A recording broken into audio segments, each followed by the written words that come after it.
And we are back here on Extra Rounds from UFC Fight Pass. I'm TJ DeSantis. Pleased to be joined by NASCAR driver, racer.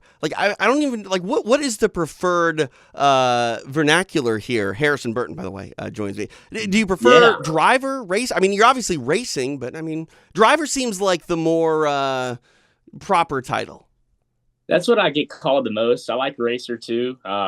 I mean, hey, it all works. It's a cool job, and so whatever way you call it, I'm happy to be called it. That's for sure. Well, if recent history repeats itself, we might be calling you a winner, because the last person I talked to from the NASCAR series was Ricky Stenhouse. We talked to him 1 week before the Daytona 500. So, I'm just saying, if you win, you got to share some of that love with Extra Rounds over here on UFC Fight Pass. If you lose, we had nothing to do with it, though. That's okay. I take as much help as I can get. I know Ricky pretty well, so I'll have to give him. I mean, it wasn't really him then. It was y'all that won that race for him. So right. I'll have to give him a hard time over that. I mean, you got to take what falls in your lap sometimes, and if it's a win of the Daytona 500 by association, we're going to go ahead and take that. But let's talk a little bit about what it's like during an actual race, because you are competing with one another. You are members of teams, and there are some sort of cooperation and things that go on to sort of make the whole track go round, if you will. But what is your mindset when you're out there, Harrison? Is it sort of every man for himself? Yeah, it certainly is. You in racing, you have all these kind of alliances and team members and things. You get out on the racetrack. We all race for Ford, so we try to help each other more than the Chevy guys or whatever. And then all of a sudden, you have that plan, and then that goes out the window the second somebody does something, and it's a spiral out of control. So. It tends to be, especially on most weekends, you go to Daytona, like where Ricky won, a lot of the manufacturers will work together because there's kind of safety in numbers and the draft plays a lot. But this weekend we're going to Richmond, and, that's just a solo race. There's really nothing anyone can do to help you. You're kind of on your own. And I really like those a lot, because your destiny's in your own hands, more so than a Daytona or somewhere like that, right? Where you have to kind of rely on your teammates and you have to kind of execute as a group. Yeah. Whereas you go to a short track or a road course and you're on your own. So a lot of times, no matter where you are, it's everyone for themselves at the last lap. That's why you see all these last lap crashes at Daytona, right? It's because the patience runs out. But then, you go to Richmond and it's the same deal. Yeah, no, I can understand that. There's some similarities, obviously, between the sport of auto racing and mixed martial arts. It is one of those things where, it's an every man for themselves type of sport when you're out there competing. But at the same time, if you don't lean on your training partners or teammates or just people that help make the sport go around, you're probably not going to get too far. But, you come from a racing family. I'm curious, does that sort of vibe live within your family as well? Do you have competitive rivalries with your family members? Is the mindset of a racer all the way around? Yeah, absolutely. My dad is an absolute psycho competitor. My dad raced for years, and he's just a maniac. He'd probably do good at the UFC if he started that when he was younger, because he's got that competitor mentality. And it's kind of been passed on to me. When I was a little kid, he was the dad that was real serious about everything I did, and kind of taught me to take things serious and put the right amount of effort in and do the right things that kind of have gotten me into this position, right? So my uncle is the same way, and my cousin races in the Xfinity series, which is the series that races on Saturdays before the Cup races. And so, yeah, there's a lot of family rivalry going on there, which is fun. But it's also kind of tough, right? I had to race Jeb, which is my cousin, for a few years in Xfinity, right? And you're taking food off his table every time you beat him, right? You're taking away opportunities from him. You're taking away something from someone you care about. And that's a tough kind of balance, but I think our family's done it pretty well over the years for sure. I know high-level gamblers, they always got to have some sort of skin in the game, whether they're poker players, they'll make these side bets with people just to keep life fun and entertaining. I'm curious if you're a guy, Harrison, that's always kind of maybe racing with someone next to them. Are you trying to get to the front of the line? Are you? Because my wife, when she drives anywhere, she thinks it's a race. She thinks she's just going to get in front of the next person in front of her, and she's going to win somehow. But what are you like? Yeah, on the road, I'm pretty calm. I think I get it out of my system on the racetrack, right? Like I go to the racetrack and get all the speeding and all the chaos. You're wrecking people, you're getting wrecked by people. I've been in a fight after a race. Like there's all kinds of crazy stuff, right? And then you go on down the road and you're like, okay, I don't want any part of that. It hurts when you crash. I don't want to be in a road car. So I'm normally like running 5 over the speed limit at most. So on the road itself, I'm pretty calm. And then on the racetrack, I've got a lot of that, kind of like your wife, I guess, right? Where I'm always another goal. There's always another rabbit to chase. And you kind of create these scenarios in your head to try and motivate yourself throughout a race. So, I definitely understand where she's coming from on that, and do the same thing in the race car, just not in the road car. Yeah, I think the worst thing that I ever could have done for my wife was like show her how to use Waze, because it's a GPS program that tells her like when she's going to arrive by approximately. Because when she sees that like arrival time, that is now like a challenge. Like, oh, really? I'm going to get there at 12:06.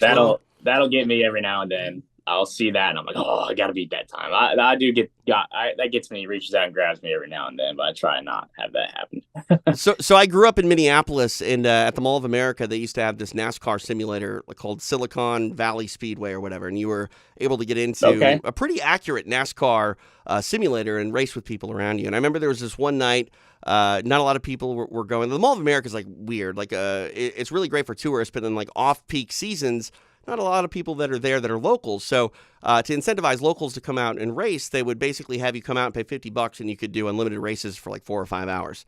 I just got my driver's license at this time, Harrison, and was driving like a maniac on the simulator.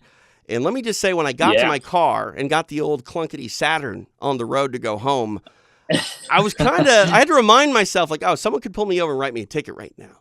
You know what I mean? So. Oh yeah. Part of our weekly, routine is we have simulators for me that, in particular, I race for Ford.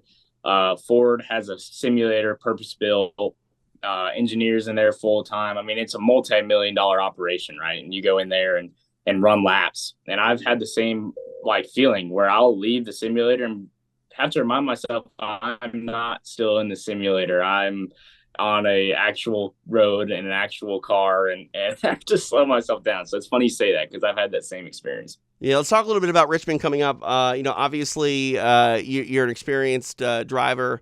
You're learning the ropes sort of, though, as it comes along. Like, I can't imagine every, single lap is the same. It's got to be a constantly changing sort of environment. What do you do? Because like in fighting and combat sports, there'll be some tape study, right? So you'll look at some tape of your opponents, or, kind of get ready for tendencies. But I kind of feel like you're maybe battling 3 different opponents, Harrison. And maybe I'm wrong here, but one, I think you would sort of battle yourself to make sure you make the proper decisions. Maybe rely on instinct a little bit, but you got to keep a cool head about you. The other opponent would be simple, your opponents and the other guys racing around you. But also, what about the track? Do you ever battle the track and the elements in the environment? Absolutely. In the combat sports, you always hear styles make fights, right? Where you'll have guys that match up, and might be a great striker or might be a good wrestler or whatever, and you'll see how it plays out. That's kind of the way it goes in racing too. You'll go to certain racetracks where it fits your style. For me, I grew up racing something called a super late model, which is a really lightweight, high speed, high horsepower car, and I raced them on short tracks with low grip all the way around the Southeast. Right, that was kind of how I cut my teeth growing up, and I did that for a long time. And so going to Richmond for me is a place where I'm like, okay, I'm at home. I'm doing what I know how to do. That's a short track, worn out surface. The car has too much power, not enough grip to make all those things work the way it needs to. And that's a skill that's very different from going to, say, Kansas, which is a high speed 1.5 miles where it's a lot of throttle commitment, and someone that's grown up doing something else will feel more at home doing that. So, there's all these stops we go throughout the season, and you would think, well, it's an oval, it's all the same. And it's not. The surface, the bumps, the distance, the ability to run different lanes. There's all kinds of different things that make certain drivers better at other tracks.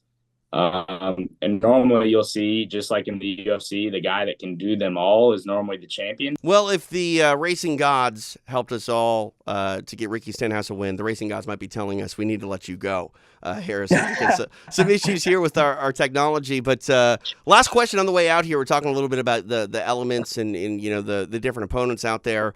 There are some similarities between auto racing and fighting, but I've heard from a lot of athletes, whether it be NASCAR drivers like yourself to NFL football players, there are some benefits of training mixed martial arts that can prepare you for your sport. And I think I've heard something about you getting in the gym from time to time. I know you said you were in a fight or something after a race. Like, it might not be a bad idea to go in there and mix it up a little bit. Yeah. Yeah, I do. I mix it up at least probably once a week. It all started actually the manufacturer I was driving for at the time. I got in this fight, right, and it was kind of awkward. If you watch NASCAR fights, normally they're not very good. Guy swung at me, missed behind my head. I tried to kind of take him down and basically drove my own head in the concrete, so that was not good. And and just don't take your helmet off next time, Harrison. You got to take the helmet off. That's no honor if you don't take the helmet off. I guess. So I went into the gym the next day on Monday to work out, and there was a guy named Cliff Kinchin in there who I hadn't met before, and he told me he was going to teach me how to fight, and that was probably 3 years ago. I've been training MMA ever since then, so I really enjoy it. I got to meet some UFC fighters through a management company that I work with. Cowboy Cerrone, Rose Namajunas, and Misha Tate were all kind of in the same group. So I got to meet them, talk to them, and then that's what got me into it, right? I knew them, and then I started watching their fights and kind of fell in love with it. So every pay-per-view, I'm normally bought it and watching it. Normally every fight night, I'm watching it. So, I enjoy sport, especially, having a chance to do it and train it and understand how hard it is. Gosh, that makes me, every time there's a calf kick, it makes me cringe because even though I'm wearing shin pads, that stuff still hurts. So all the little stuff that when you watch and you don't think, it's like, oh, that guy's fine. That stuff has got to hurt so bad. I can't believe the toughness of those fighters. So it's unreal, a group of people that are in the UFC. 100%. Sure. I'm gonna share one story and get you out of here on this, Harrison. A buddy of mine fought in the UFC for years, and he was telling me a story about his friend who had a little bit of a road rage altercation where somebody cut him off and he was chasing him down. It wasn't a good idea, but boys will be boys sometimes out there. And right. They pull over, and the guy gets in his face, and it comes clear that they're gonna fight. And this one gentleman that my buddy knows was a Thai fighter. He did Muay Thai. And so he wanted to send this guy a message and just, kick his leg, give him a little quick leg kick. Well, that guy checked the kick. Ooh. And turns out they both trained, and they may or may not have beat the shit out of each other on the side of the road. But, wow. That's a bad day. You get your kick checked in a street fight, you're probably not expecting that. That's sure. What I'm saying. Yeah. So, well, hopefully you don't see that anytime soon on pit lane. And, like I said, if we can get you, following in kind with Ricky Stenhouse, we'll be seeing you in a victory lane near us real soon. Sounds like a plan to me. It sounds like a deal.